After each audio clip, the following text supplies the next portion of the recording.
Final Fantasy VII fans sure are eating good this month, as Final Fantasy VII Rebirth, the second part of the big Final Fantasy VII Remake trilogy, is out today. And while the tantalizing review scores may be urging you to pick this up right away, there are a few things that you should know before you dive right into this wild world of life streams and materia and weird cat things.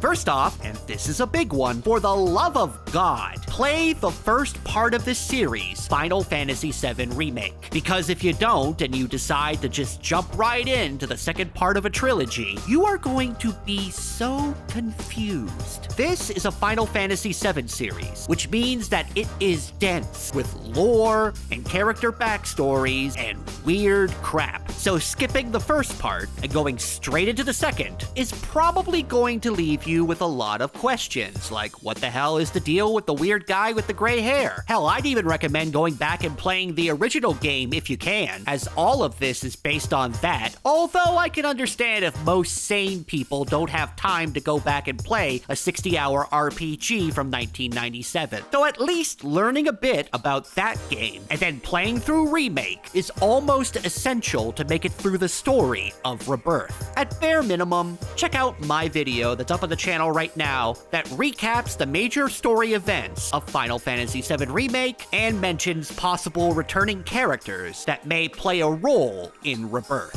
Speaking of Remake, this chapter in the FF7 saga is much more open and far less linear than the Remake was. In that game, you didn't really get a whole lot of freedom, aside from the occasional moments in the story campaign where you could do some side quests and jobs for various NPCs. But much like the original game where you spent a little bit of time in Midgar and then got spat out into a wide open world, Rebirth also spits you out into a very large open world with plenty of things to do. And with a bigger world also comes a much longer playtime, with some estimates saying that it could take you around 40 hours to complete the story campaign, and around 100 hours if you decide to run around and do everything that this game has to offer. So if you are planning on getting Rebirth, be prepared to put aside a large chunk of time to finish it. Many of us, myself included, are completionists who want to experience every morsel of content that a game like this can provide. However, when you consider just how long and full of stuff Rebirth is, it's quite possible that you may become burnt out on optional objectives. So it's important to note that there's no time limit or restrictions on doing side quests. If you want to go further into the story, you can always return to areas later and complete any lingering quests to get those special rewards. Not everyone wants to play Final Fantasy VII Rebirth the same way, so thankfully there are different difficulty levels for different playstyles. Easy reduces the damage that enemies do, increases the damage that you do to them, and makes the timing for parrying and dodging a bit simpler to grasp. Then there's normal, which is the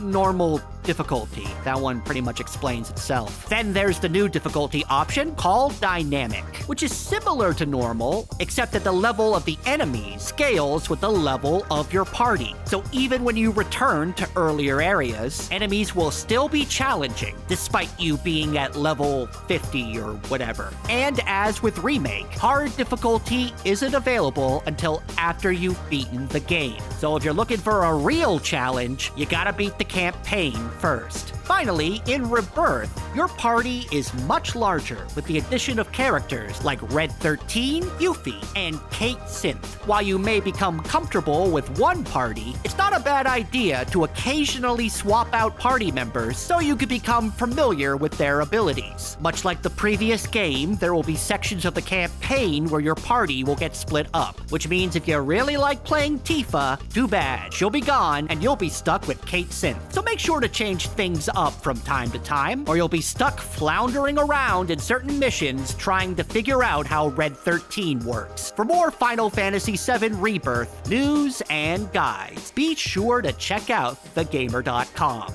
I'm Jamie Latour, and we'll see you next time.